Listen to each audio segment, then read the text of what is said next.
I am so sleepy, but I feel like there is just simply not enough time to rest right now and not get a little serious for a second.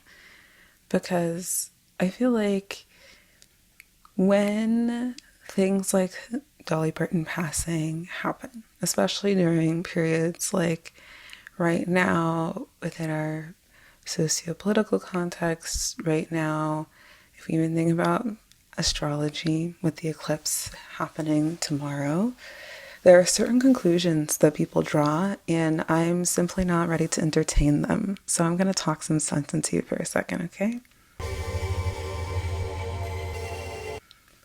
Hi, my name is Kirsten. I am an artist, a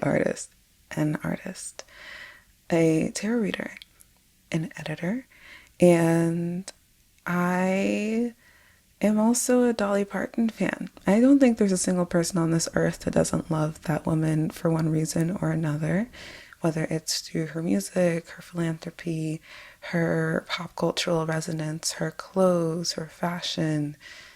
She was a light, but I don't have to tell you that. There are so many channels in the airwaves right now that will tell you in detail all the reasons why people love Dolly Parton, all the reasons why people may have had issues with Dolly Parton at different points in time, and then eventually got over it because she was a wonderful woman. And when someone like Dolly passing happens, there isn't usually a response publicly like what we are seeing right now. The last time someone died that I can think hit people in this way, I think of maybe Prince, maybe Whitney Houston, Michael Jackson. I feel like maybe Betty White. But there's something I feel about what Dolly Parton represents, especially in this current period of time we're in right now, within where pop culture is positioned within our relationships with one another as a society, etc., that I feel like does call for deeper reflection.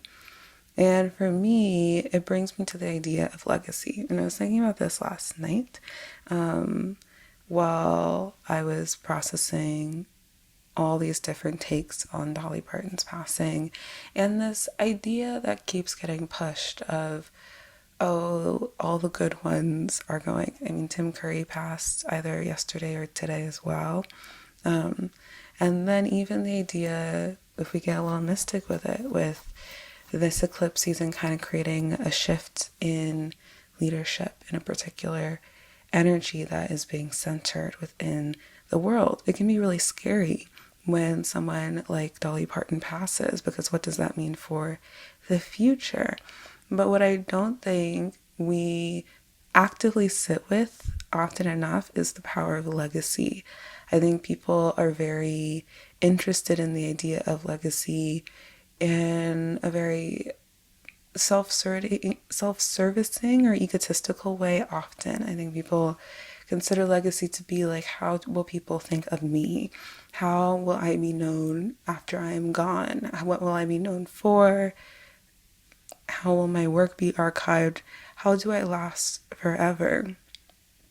And then I think of that Charlie XCX song that came out recently, No One Lasts Forever. And there's this little monologue by David Cronenberg, I believe is his name, at the end there.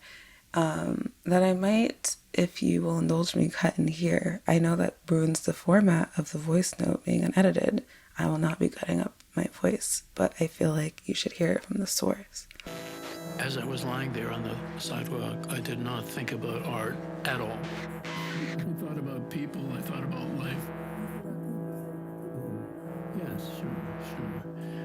And that's why I like being close to my house. Somehow that was comforting, even though it makes no sense.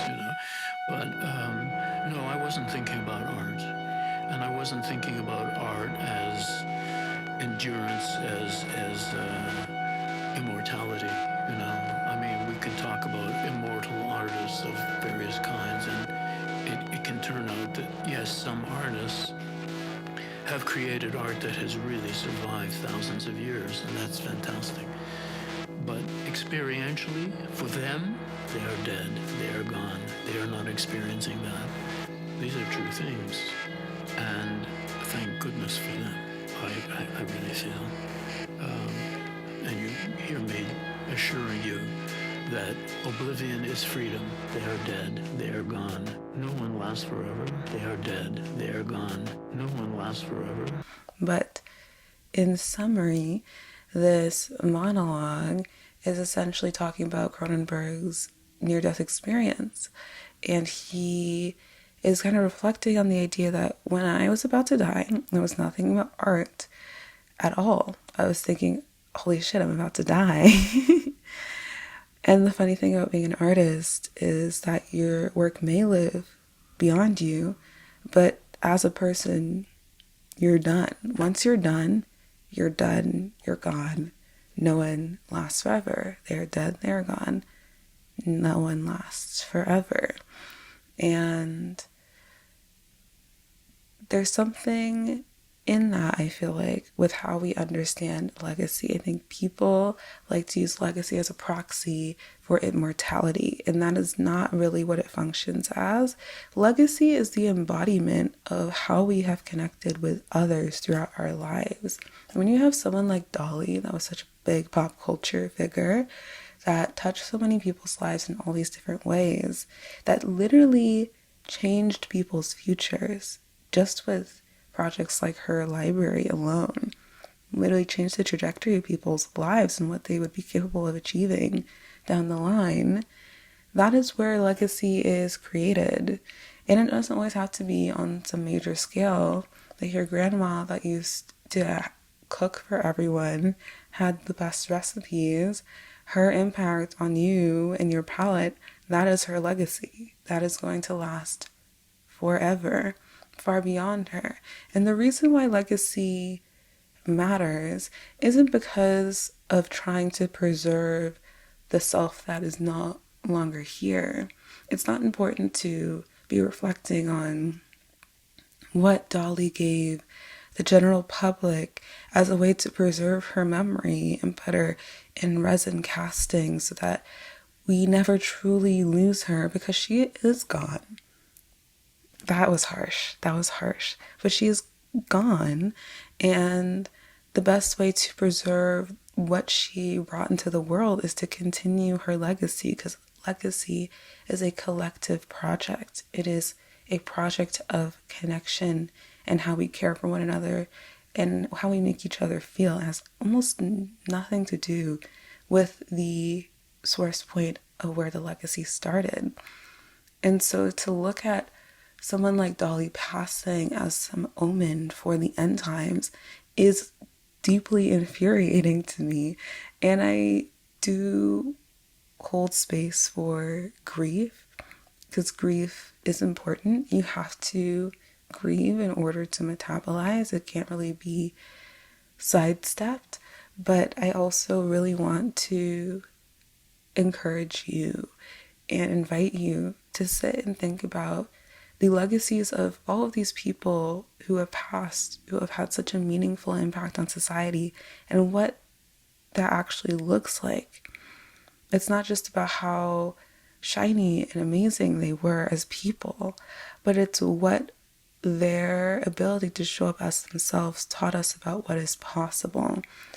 The impact of having someone as famous and much of a powerhouse as Dolly Parton, who could have been a billionaire, who could have been another shiny, golden-crested celebrity that separated herself from the general public, that could have centered her legacy as a performer over the well-being of the communities that she came from, and instead choosing to reject all of those things while still also indulging in the fun that was the image she created for herself.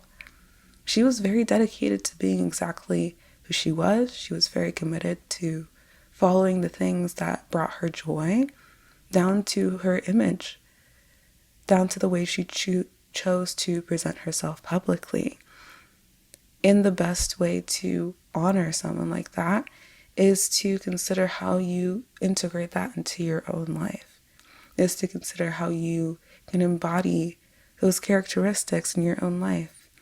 that is what legacy is about. It's taking how people touch us and allowing that to shine through us. And then we touch other people in that way and they absorb it. And then that shines through them over and over and over and over again. And that machinery of legacy can be used for evil, as we've seen within our society. That is trauma. That is where generational trauma emerges from. That's bad legacy.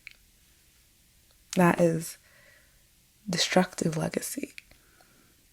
But legacy at its best, legacy when it is utilized for good and to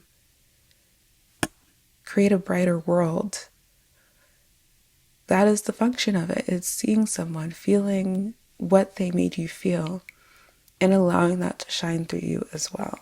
So please sit with Dolly Parton's legacy. Sit with it, really, really chew on it, chew on what she stood for, how she showed up in the world, how she allowed her actions to outshine whatever convenient label she could have chosen to lean into. And then maybe show up as that in your own life, in your own way. We don't need more Dolly Partons. We don't need more megastars to act as proxies for these things that we can all embody within ourselves in our day-to-day. But we 100% need more Dolly Partons in the sense of people who are just loving and kind and want to experience joy and give joy to others and give equal opportunities to others just because they're human beings who deserve those opportunities because they are alive on this earth, that care about children, that care about the places that they come from, even if those places weren't always the best for them, who have big hearts and just care. We need more people like that in the world. And that's the best way you could honor her. You know. And if you want to put your boobs at half mast, I guess you can do that too. But that's my message to you for today. I'm really tired this morning, so that's why my voice maybe doesn't sound the way it usually does. But I'll talk to you again soon. Yeah, rest easy, Dolly. She's resting easy. She's resting so good. One of the few times that I feel confident about that.